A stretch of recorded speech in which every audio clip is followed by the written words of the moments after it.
चलिए आगे बढ़ते हैं। और शायद सरकार में नक्सलियों के खिलाफ अभियान लगातार तेज है। अब तक करीब 350 नक्सलियों को ढेर किया जा चुका है। उसी दौरान केंद्रीय गृह मंत्री अमित शाह ने दंतेवाड़ा में कहा है कि मोदी सरकार में बस्तर नक्सल मुक्त हो रहा है और विकास का स्वर्णिम कालखंड देख रहा है। बस्तर लाल आतंक से मुक्त होने के कगार पर है और बस्तर विकास के रास्ते पर चल पड़ा है। अगले चैत्र नवरात्रि तक नक्सलवाद खत्म हो जाएगा। तो लाल आतंक को लेकर 4 महीने ये डेडलाइन तय कर दी गई है।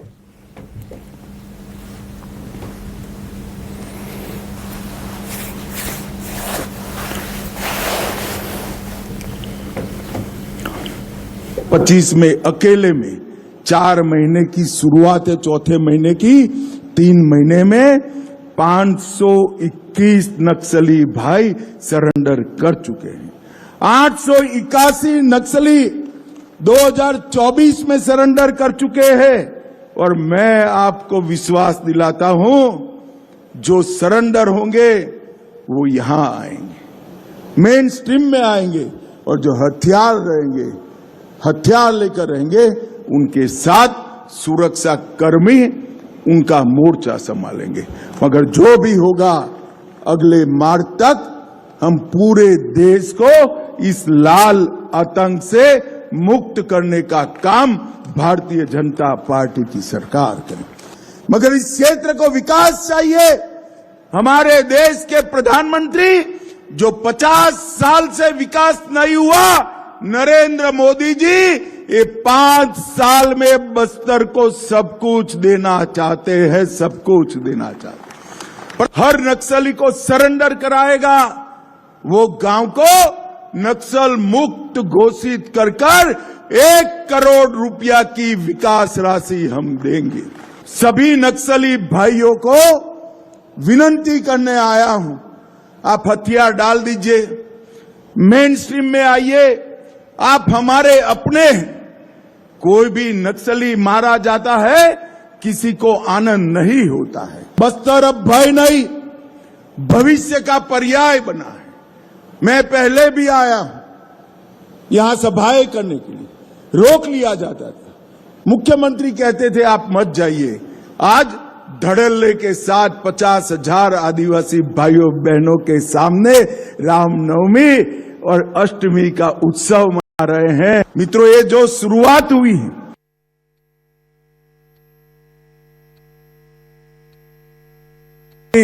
और विष्णुदेव जी ने बहुत परिश्रम कर यहां पर विकास लाने का प्रयास किया है। चलिए आगे बढ़ते हैं। रायपुर में गृह मंत्री अमित शाह एक बड़ी बैठक लेंगे। एंटी नक्सल ऑपरेशन पर यह बड़ी बैठक होगी और थोड़ी देर में दंतेवाड़ा से रायपुर पहुंचेंगे केंद्रीय गृह मंत्री अमित शाह। तो आपको बता दें कि LEW की बैठक में शामिल होंगे केंद्रीय गृह मंत्री Amit Shah. CM Sai, deputy CM भी इस बैठक में मौजूद रहेंगे। CRPF, BSF और सेंट्रल फोर्स के कमांडर भी शामिल होंगे। आपको बता दें कि नक्सलवाद के खात्मे को लेकर रणनीति बनाई जाएगी। कांकेर, सुकमा, बीजापुर और नारायणपुर पर विशेष फोकस रहेगा। सुकमा, बीजापुर और नारायणपुर के कलेक्टर भी इस दौरान मौजूद रहेंगे और कांकेर, सुकमा, बीजापुर, नारायणपुर के SP भी इस बैठक में शामिल होंगे। तो बड़ी खबर, अब से थोड़ी देर में रायपुर पहुंचने वाले हैं केंद्रीय गृह मंत्री अमित शाह और नक्सलवाद के खात्मे को लेकर एक बड़ी बैठक यहां पर आयोजित होने वाली है। इस बैठक को संबोधित करेंगे केंद्रीय गृह मंत्री और सभी बड़े आला अधिकारी भी इस बैठक में मौजूद रहेंगे। तो इस वक्त की ये बड़ी खबर आप तक पहुंचा रहे हैं। मुख्यमंत्री के साथ साथ दोनों ही उप मुख्यमंत्री और इसके साथ ही जो प्रभावित, सबसे ज्यादा प्रभावित जिले हैं उनके कलेक्टर और पुलिस अधीक्षक केंद्रीय गृह मंत्री अमित शाह की इस बड़ी बैठक में शामिल होंगे।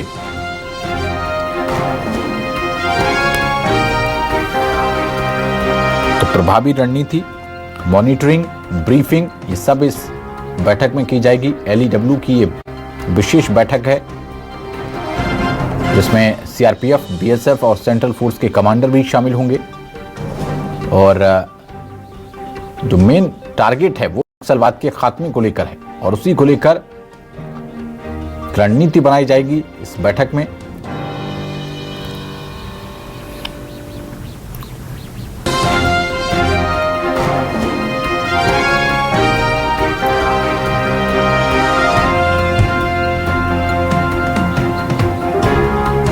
और अमित शाह के दौरे की ये तमाम तस्वीरें आपको दिखा रहे हैं, जिसमें मंदिर पहुंचकर पूजा पाठ करते हुए भी नजर आ रहे हैं। और उसके बाद दंतेवाड़ा से रायपुर थोड़ी देर में पहुंचेंगे केंद्रीय गृह मंत्री, और विशेष बैठक, एक बेहद महत्वपूर्ण बैठक है नक्सलवाद को लेकर,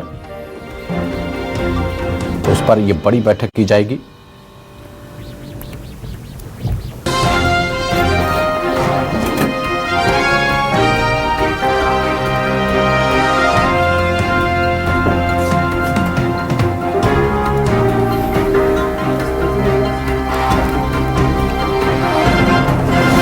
और ज्यादा जानकारी के साथ हमारे विशेष संवाददाता सत्या राजपूत जुड़ रहे हैं।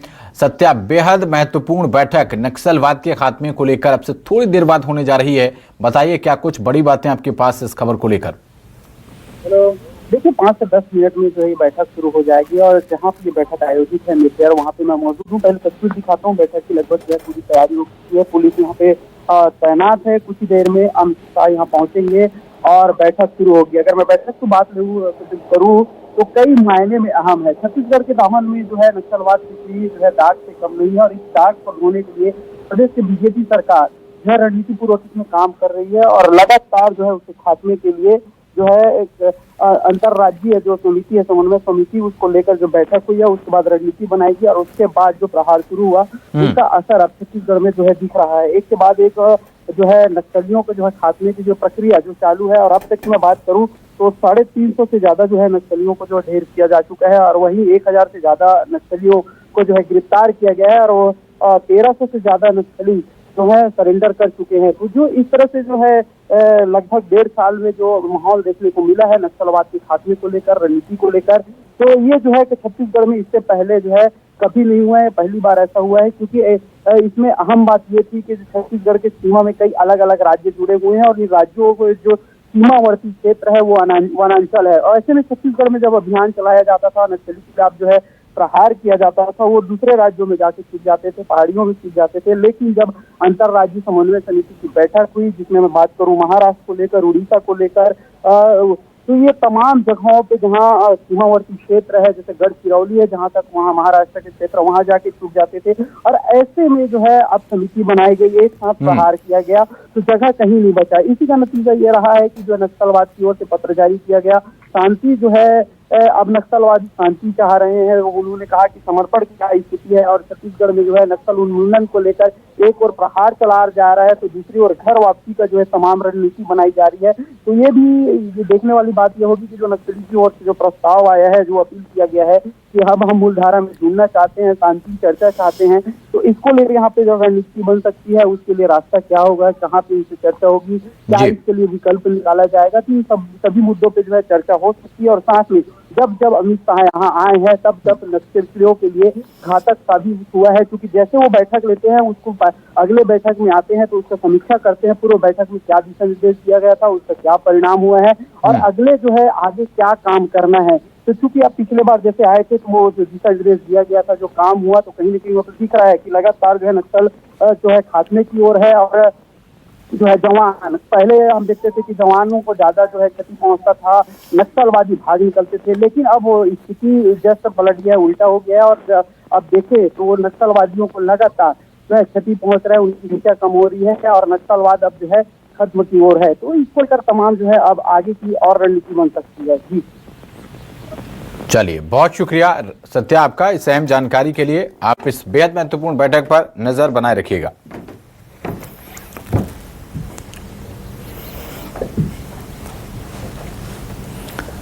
और छत्तीसगढ़ के मुख्यमंत्री विश्वदेव साय ने कहा है कि हमारा सौभाग्य है कि हमारे गृहमंत्री अमित शाह ने पूरे देश से 31 मार्च 2026 तक नक्सलवाद को समाप्त करने का निर्णय लिया है। बहुत ही मजबूती के साथ नक्सलवाद से लड़ाई जारी है, और उन्होंने कहा कि हमें लगातार सफलता मिल रही है। मुझे पूरा भरोसा है कि मां दंतेश्वरी की कृपा से उनका संकल्प अवश्य पूरा होगा।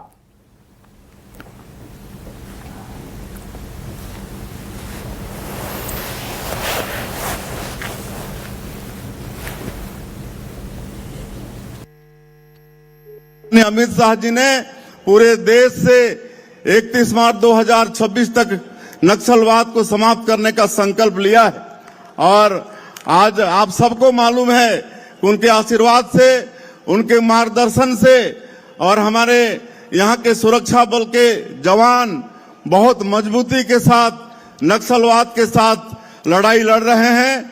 लगातार हम लोगों को सफलता मिल रही है और मुझे पूरा भरोसा है कि मां दंतेश्वरी की कृपा से अवश्य उनका संकल्प पूरा होगा। लोग नियत नीलानार योजना शुरू किए हैं।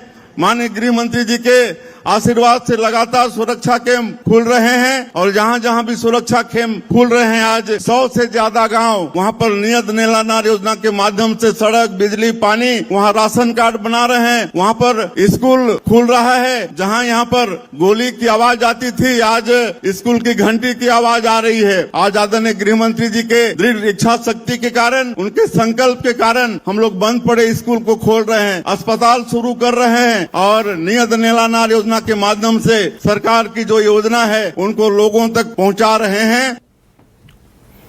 और अमित शाह के बयान पर पूर्व डिप्टी सीएम टीएस सिंहदेव ने बयान दिया है। उन्होंने कहा कि छत्तीसगढ़ की हर राजनीतिक पार्टी चाहती थी कि बस्तर का विकास हो। पूर्व पीएम इंदिरा गांधी का बस्तर के लोगों से गहरा लगाव था, ये कहना टीएस सिंहदेव का। और पहले के बस्तर और आज के बस्तर में खासा परिवर्तन हुआ है।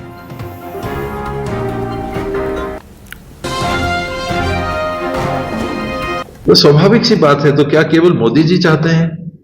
अटल बिहारी जी नहीं चाहते थे? उसके पहले अन्य विपक्षी दल के भी प्रधानमंत्री रहे, उन लोग नहीं चाहते थे? कांग्रेस के अगुवा थे, उन लोग नहीं चाहते थे? कौन नहीं चाहता था? इंदिरा जी को तो ऐसा मानते थे बस्तर के क्षेत्र में कि उनकी जब मृत्यु हुई तो अनेकों लोगों ने बाल बनवाए। बड़ी संख्या में महिलाओं ने जाके घाट में पानी नहाया। लगभग हर गांव में सरगुजा को जोड़ के बस्तर अलग, और आज भी वहां जाइए तो उनके प्रति बहुत गहरी लगाव और संवेदना की स्थिति आज भी वहां पर है। तो बहुत कई लोगों ने किया। और ऐसा कहना तो फिर मोदी जी 11 साल नहीं चाह रहे थे।